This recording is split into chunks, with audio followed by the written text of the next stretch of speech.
c'est pas une nouvelle information pour les gens de la presse, puisque depuis avant-hier, la RCA est tombée devant le Cameroun. Vous connaissez déjà le score, 9-0. Et donc pour nous, cette partie-là est close.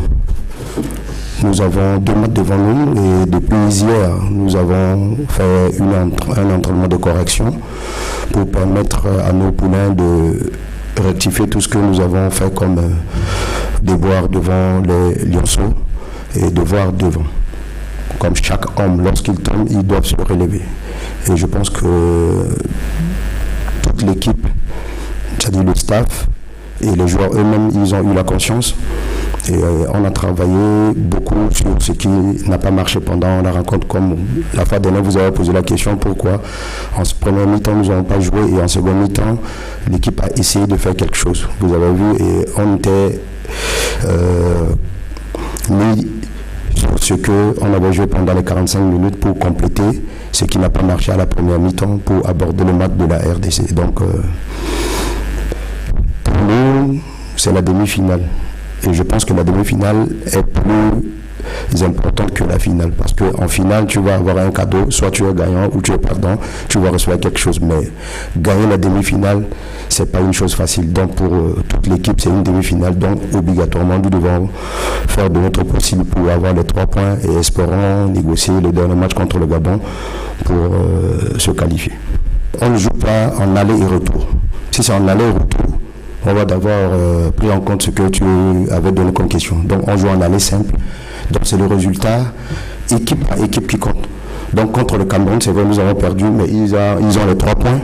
Et si on essaye de gagner demain 1-0, nous avons les 3 points. Et lorsqu'on va partager, on va dire qu'à match égal, quel est le score? On ne peut pas voir les goals tels que tu as posé la question. Parce que c'est un aller simple. Et la question de savoir est-ce que les joueurs sur le côté courent vite, quelle stratégie mise en place, machin, etc. Je pense que, comme je l'ai dit, c'est la même chose contre le Cameroun. Il y avait des gens qui couraient sur le côté. Tu as vu la plupart des actions menées qui ont abouti à ces différents buts, c'est sur le côté.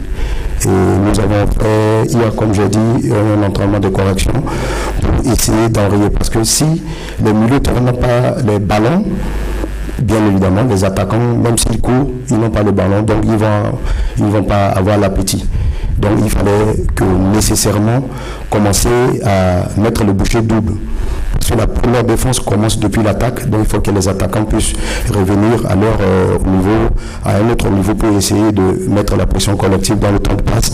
Et au milieu du terrain, essayer de densifier en bloc défensif au milieu du terrain pour permettre que les ballons ne puissent pas jouer dans le dos de la défense. Voilà quelques stratégies mises en place pendant les séances d'entraînement pour enrayer les actions de la RDC. Je suis Ulrich Thiomo pour footazimit.com. Après une défaite aussi lourde face au Cameroun, quel est le discours qu'on tient aux jeunes pour pouvoir les remobiliser? C'est surtout sur le plan mental. Parce que c'est vrai, nous avons un acquis. C'est que lorsqu'on devait jouer plus que c'est les gamins, on a une possibilité de démarrer notre attaque depuis la défense. Tu as vu que pendant le match passé, on n'a pas pu. Parce que j'ai dit lors de la conférence d'après-match que sur 17 joueurs, 16 joueurs, c'est leur première expérience. Donc ils ont la trouille, ils n'ont pas pu capitaliser tout ce qu'on leur a donné comme consigne. Personnellement, ils ne sont pas sortis du lot et il y a aussi l'effet public qui est dans. Ça fait que du coup, ils ne sont pas pu maîtriser. Vous avez vu qu'effectivement, en seconde mi-temps, sur le plan mental, on les a remodelés pour qu'ils puissent donner le meilleur d'eux-mêmes pendant la seconde mi-temps. Et nous sommes basés sur ça, qu'ils veulent faire quelque chose. Et qu'est-ce qu'on devait leur donner comme un moyen d'en finir? C'est pourquoi nous avons leur donné beaucoup plus sur leurs acquis, c'est-à-dire les acquis même. Sur le plan mental, c'est vraiment capital.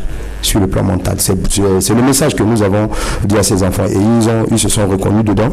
Et ils ont dit que coach, quelles qu'en soient les conditions, on va se battre comme un fauve en train de chercher à avoir des points. Et donc, pour nous, ce match demain, comme je l'ai dit tantôt, c'est une demi-finale, donc on devait obligatoirement la gagner. Bonsoir, Jackie Dianguilet Bonsoir. Pour Kendra Bisport. Alors, après la défaite samedi dernier face au Montable de 9-0, comment comptez-vous remonter la pente? Est-ce que vous subissez une pression pour le match qui a lieu demain? Moi-même, je n'ai pas de pression. J'ai été sportif pendant plusieurs années. J'ai joué le match, le plus petit match jusqu'au plus grand match. J'ai joué les éliminatoires de la CAN, j'ai joué les éliminatoires de la Coupe du Monde. Depuis 7-8 ans, je suis entraîneur, instructeur à la fédération. J'ai sous moi, à la fédération, je suis responsable d'un département qui gère 16 enfants, depuis 12 ans jusqu'à 17. Donc pour moi, je n'ai pas une pression en tant que telle. Si j'ai une pression, c'est le président de la fédération qui devait me faire la pression. Mais il a reconnu tout ce qu'on a fait avec les enfants et il nous a fait confiance pour qu'effectivement on puisse gagner. Donc nous n'avons pas de pression, ni au niveau du staff, ni au niveau des joueurs. Donc pour sauter, il faut bien reculer. C'est pourquoi on s'est reculé après une défaite. Et comme j'ai dit, quand un homme tombe, ils doivent obligatoirement se relever. Et je pense que le match de demain, nous allons nous relever pour au moins avoir les 3 points.